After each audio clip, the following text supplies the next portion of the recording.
Avatar Meher బాబా key జై. Avatar Meher బాబా ప్రవచనములు అనే గ్రంథంలో సత్యం యొక్క అనంతతత్వం అనే అధ్యాయంలో విశేషాలను మనం తెలుసుకుంటున్నాం. బాబా సత్యం యొక్క అనంతతత్వంలో గొప్పవి మరియు ఉన్నతమైన విషయాలు, దీని గురించి బాబా అంటున్నారు. భవిష్యత్తులో జరగబోయే దానికోసం ఆధ్యాత్మిక ప్రాధాన్యతను కూడబెట్టి ఉంచడం ఎలా సమంజసం కాదో, అలాగే చాలా అలజడిని సృష్టించే విషయాల కోసమే దానిని గర్వంగా వినియోగించడం కూడా ఉచితం కాదు అన్నారు మెహర్ బాబా.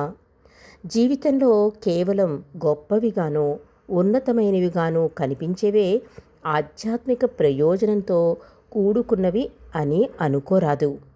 ఒక పని ఆధ్యాత్మికంగా ప్రాధాన్యతను సంతరించుకోవడానికి అది అసామాన్యమైనదిగా లేదా ప్రత్యేకించి గొప్పగా చెప్పుకునేదిగా ఉండనవసరం లేదు. అలా అసామాన్యంగా మరియు గొప్పదనే ప్రత్యేకతతో ఉండడం అనేది సాధారణ మరియు స్వాభావికమైన పనులతో పోల్చినప్పుడే కానీ అవి స్వతహాగా పరిపూర్ణమైన ఆధ్యాత్మిక సౌందర్యానికి ప్రతీకలుగా ఉండాలనే అవసరం లేదు అన్నారు మెహర్ బాబా. ఆధ్యాత్మికంగా గొప్పవాడు అనిపించుకోవడానికి ఒక వ్యక్తి ధర్మ కార్యాలకు పెద్ద మొత్తంలో డబ్బు ఇవ్వాలనే అవసరం లేదు. ఒక పేదవాడు ధనికునితో సమానంగా ఇవ్వలేకపోవచ్చు, కానీ అతనికి ఉన్నంతలో ఇవ్వడం వల్ల ఆధ్యాత్మికంగా ధనికునికి ఏమాత్రం తీసిపోడు పేదవాడు. ఇచ్చిన మొత్తం వల్ల ఆ దానానికి ఆధ్యాత్మిక అర్థం అన్వయించదు, కానీ అది ఇచ్చిన భావనతో అన్వయించబడుతుంది అన్నారు మెహర్ బాబా. నిజానికి పెద్ద మొత్తాల్లో చేసే దానం వెనుక గర్వం లేదా స్వార్థ ప్రయోజనం దాగి ఉండవచ్చు. అప్పుడు ఆ దానం ఆధ్యాత్మిక విలువను కోల్పోతుంది. అలా కాకుండా స్వల్పమైన దానం కూడా నమ్రతతో నిస్వార్థ ప్రేమతో చేస్తే దానిలో ఆధ్యాత్మిక విలువ మెండుగా ఉంటుంది అన్నారు మెహర్ బాబా. ఆధ్యాత్మిక అనంతతత్వంలో అత్యధికం అన్న విషయంలో బాబా అంటున్నారు. ఆధ్యాత్మిక అనంతతత్వంలో అత్యధికం అత్యల్పం సమ్మిళితం అన్న విషయంలో బాబా అంటున్నారు. ఆధ్యాత్మిక జీవితం పరిణామంలో కాకుండా స్వతహాగా అలవడిన జీవిత విధానం శ్రేష్టతపైన ఆధారపడి ఉంటుంది. ఆధ్యాత్మిక అనంతతత్వం తన పరిధిలో అన్ని రకాల జీవిత విధానాలను ఇముడ్చుకుంటుంది.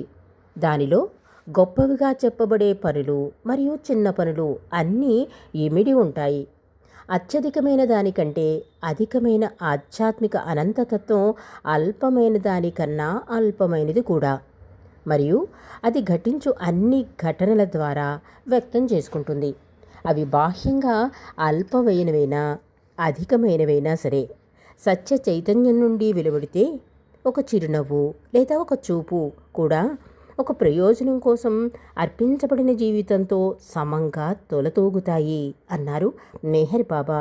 ఎప్పుడైతే శాశ్వతపు ఛాయలోని జీవితమంతా జీవించబడుతుందో అప్పుడు ఆధ్యాత్మిక ప్రాధాన్యతలో తారతమ్యాలు అంటే స్థాయిలు ఉండవు. జీవితం కేవలం గొప్ప విషయాలనే కలిగి ఉండి అల్పమైన విషయాలను దాని పరిధిలో నుండి తీసివేసుకుంటే అది పరిమితమైనదవడమే కాక చాలా నిస్సారమవుతుంది. అన్నింటిలో నిగూఢమై ఉన్న అనంతమైన సత్యం జీవితం శాంతంగానూ సమగ్రంగానూ చూడబడి అంగీకరించబడినప్పుడు మాత్రమే బహిర్గతమవుతుంది అన్నారు మెహర్ బాబా. ఇక ద్వంద్వాల కావలి స్థితిలోని స్వేచ్ఛ ఆనందం గురించి బాబా తెలియజేస్తున్నారు.